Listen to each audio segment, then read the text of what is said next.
সুপ্রিয় দর্শক, আসসালামু আলাইকুম। আমি মোনালিসা সেলিস কিচেনে সবাইকে স্বাগতম জানাই বিয়ে বাড়ির বাবুর্চিদের মতো ঝরঝরে পারফেক্ট জর্দা পোলাও রেসিপি দেখার জন্য। এই জর্দা পোলাও খেতে যেমন মজা, তৈরি করাও তেমন সহজ। রেসিপির শুরুতে মেজারমেন্ট কাপের 1 কাপ চিনি গুঁড়া চাল রান্নার 15 মিনিট আগে ভিজিয়ে রেখে 2-3 বার ধুয়ে পানি ঝরিয়ে নিব। চাল 15 মিনিট ভিজিয়ে রাখছি কারণ এতে জর্দা পোলাও ঝরঝরে হবে। কেউ চাইলে এখানে চিনি গুঁড়া চালের পরিবর্তে বাসমতি চাল নিতে পারেন। এবার চুলায় পর্যাপ্ত পরিমাণ পানি গরম করে এর মধ্যে দিব 2 টুকরা দারুচিনি, 1টা তেজপাতা, 3টি সাদা এলাচ ও 3টি লবঙ্গ। আরো দিচ্ছি হাফ চামচ জর্দার পাউডার ফুড কালার মিশাবো। কেউ চাইলে এখানে জর্দার পাউডার ফুড কালারের পরিবর্তে হাফ চামচ অরেঞ্জ ফুড কালার ব্যবহার করতে পারেন। জাল করতে থাকবো আর অপেক্ষা করব ভালোভাবে বলক আসা পর্যন্ত। ভালোভাবে বলক আসলে আগে থেকে পানি ঝরিয়ে রাখা চাল দিব। চাল দেওয়ার পর নাড়তে থাকবো যাতে দলা না পেকে যায়। ভাত 80% সিদ্ধ করব। ভাত হাতে নিয়ে চাপ দিয়ে দেখবেন ভাতের ভিতরে শ্বাস থাকবে। দেখেই বুঝতে পারবেন আমি ভাত সম্পূর্ণ রান্না করি নাই, 80% সিদ্ধ করেছি। এই পর্যায়ে স্টিনারে ঢেলে পানি ঝরিয়ে নিব। পানি ঝরানো হলে ভাতের ভেতর থেকে তেজপাতা, দারচিনি, এলাচ উঠিয়ে ফেলে দিব, কারণ খাওয়ার সময় এগুলো দাঁতের নিচে পড়লে খেতে ভালো লাগবে না।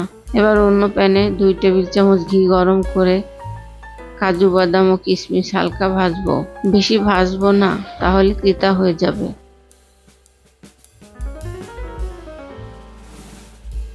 কাজু, বাদাম ও কিশমিশ উঠিয়ে নেওয়া হলে এই ঘিতে 1 কাপ চিনি দিচ্ছি। আমি চালের সমান সমান পরিমাণ চিনি দিচ্ছি। আপনারা চিনি আপনাদের টেস্ট অনুযায়ী দিতে পারেন। হাফ কাপ পানি দিব। জাল উঠলে 1/3 কাপ মাল্টার রস দেব। কেউ মাল্টার রস না দিলে পানি বাড়িয়ে দিবেন।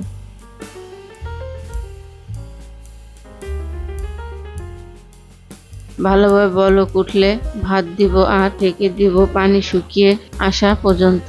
আমি জর্দা তৈরিতে ঘি ব্যবহার করছি। কেউ চাইলে ঘিয়ের পরিবর্তে সয়াবিন তেল ব্যবহার করতে পারেন, তবে তেল দিয়ে জর্দা পোলাও থেকে শাহী ফ্লেভার আসবে না।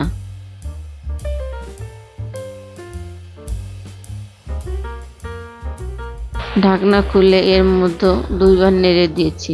অফ ক্যামেরায় 1 চিমটি লবণ দিয়েছি, এতে মিষ্টির ব্যালেন্স ঠিক থাকবে। জর্দা পোলাও থেকে পানি শুকিয়ে আসলে ভেজে রাখা কাজু, বাদাম ও কিশমিশ দিয়ে মিশাবো।